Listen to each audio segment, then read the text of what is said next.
Good afternoon, everybody, and welcome to the Israel Brief, brought to you by Lay of the Land. I'm your host, Ralee Marks, with today's top stories. In the early hours of the morning, the IDF conducted raids in Ramallah and arrested 13 terrorists, including the alleged mastermind behind the Dolev terror attack, which claimed the life of teenager Rina Schnerb. And while the Shin Bet or Shabak are not going to comment on this, saying that this is an ongoing investigation into this particular cell, what we do know is that yesterday the Ministry of Strategic Affairs, who recently released a report called Terrorists in Suits, announced that they have made the connection between one of the terrorists who carried out the attack and BDS, proving yet again that BDS, or the Boycott, Divestment and Sanctions movement, is linked to terror.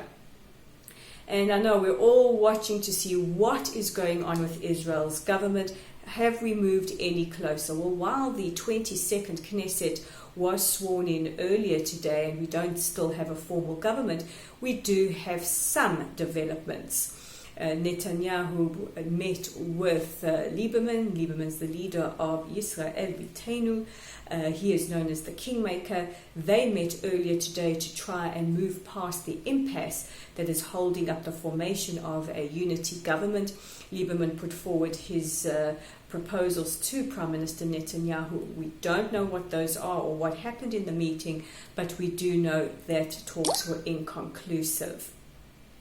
Also, during the course of the day, Prime Minister Netanyahu, who is the leader of the Likud, announced that he would be seriously considering a leadership primary within the Likud party, and his closest rival, who was the former Minister of Education, Gideon Sa'ar, simply tweeted, "I'm ready." So it looks like things could get very, very interesting, very heated within the Likud party fairly soon.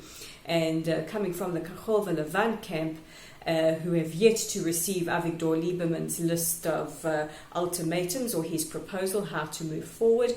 But within the last hour or so, Yair Lapid, who is the second on the Kachol V'Levan list, he the leader of Yesh Atid that joined with Benny Gantz to form Kachol V'Levan, he has said that he is willing to forego the rotation deal in order to push forward and form a unity government.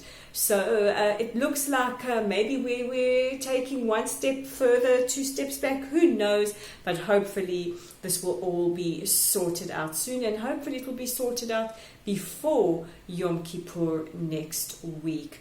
And in more alarming news, a story across the Australian press today, even making the headlines in the mainstream media. I noticed it was a headline in The Age in Melbourne, Victoria today, news of horrendous anti-Semitic bullying with children in schools. One of the cases mentioned was a 5-year-old little boy who was wetting himself because he was too terrified to go to the bathroom, having been subjected to cruel anti-Semitic taunts about his circumcised penis.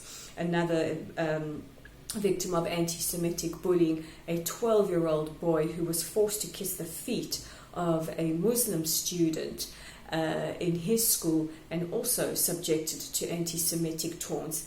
This is a terrifying and sadly rising phenomenon, not just in Australia but across the world.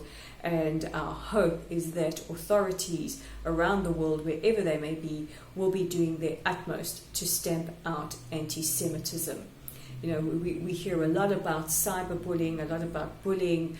We've seen it in the news this week with Prince Harry and his wife, the Duchess of Sussex, talking about online bullying.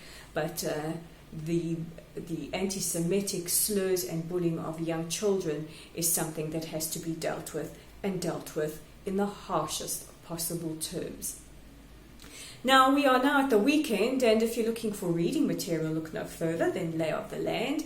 You can read Dave Kaplan's very interesting article about how Israel's labor got organized, our Histadrut got organized in 1948, and some very interesting developments with regard to Palestinian labor movements. You can read it there at www.layoftheland.online. And if you don't want to read it online at our website, you can also read it online at our Facebook page, and we are growing and growing, but we want to see you there. So please like us, follow us, and share our content. And don't forget that you can help get Israel's narrative out to the world by subscribing to our YouTube channel. Simply look for the Israel Brief and click on the subscribe button. I'm Rolie Marks, wishing you all a wonderful weekend, a restful weekend, Shabbat Shalom Tshuva, and we'll chat again next week.